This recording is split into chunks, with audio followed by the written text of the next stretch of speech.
Au CRNA Ouest, il est rédigé en moyenne une fiche d'incident par jour. Chaque fiche signale une anomalie des systèmes, un incident. Avant traitement, la fiche est enregistrée au secrétariat du service exploitation et transmise aux subdivisions concernées.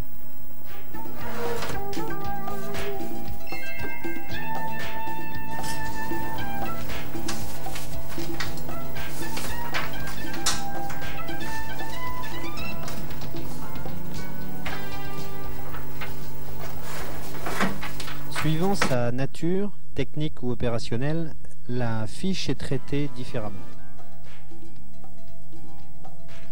Dans le cadre d'un incident technique, il est nécessaire d'avoir un maximum de renseignements pour permettre le dépouillement de l'incident.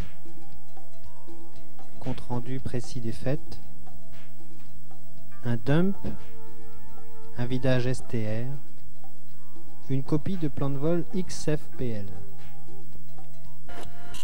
Le dump est la sortie sur listing des éléments archivés du plan de vol. Le profil de vol, les événements du vol comme l'activation, l'éveil, modification, sortie des strips. Il est obtenu par la fonction LPLN et imprimé en salle informatique. Le vidage STR obtenu auprès du permanent technique permet une revisualisation sur scope radar des événements. Il est possible ensuite d'obtenir un dépouillement sur listing.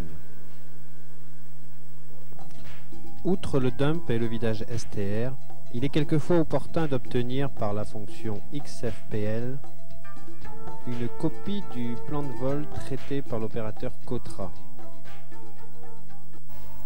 À partir de la description précise faite par le contrôleur, à partir des dumps STPV, des vidages STR, une analyse est faite localement par la subdivision études.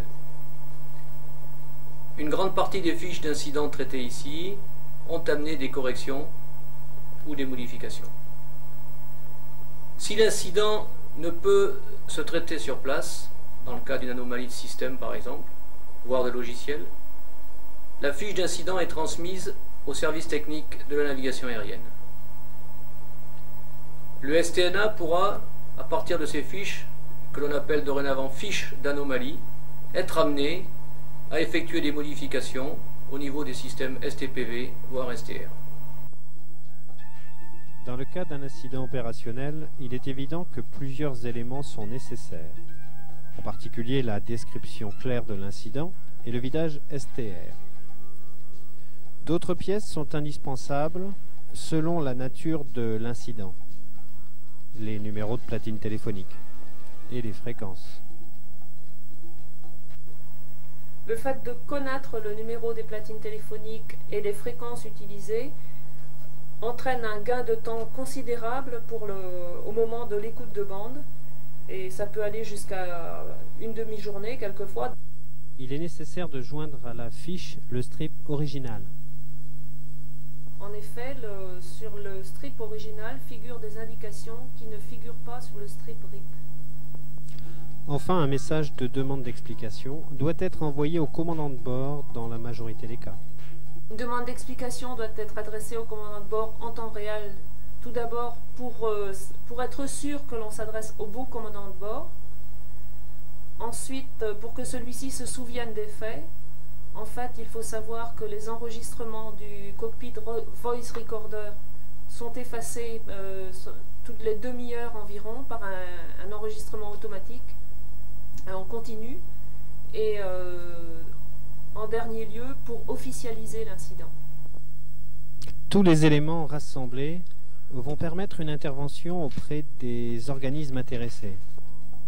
Des lettres aux compagnies, des messages aux différents centres.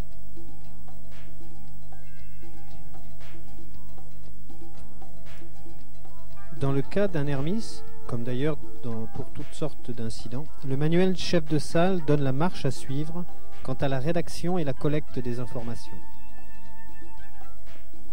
Les fiches d'incidents qui décrivent les anomalies du système permettent aussi de contrôler les nouvelles données et d'en affiner leur évolution.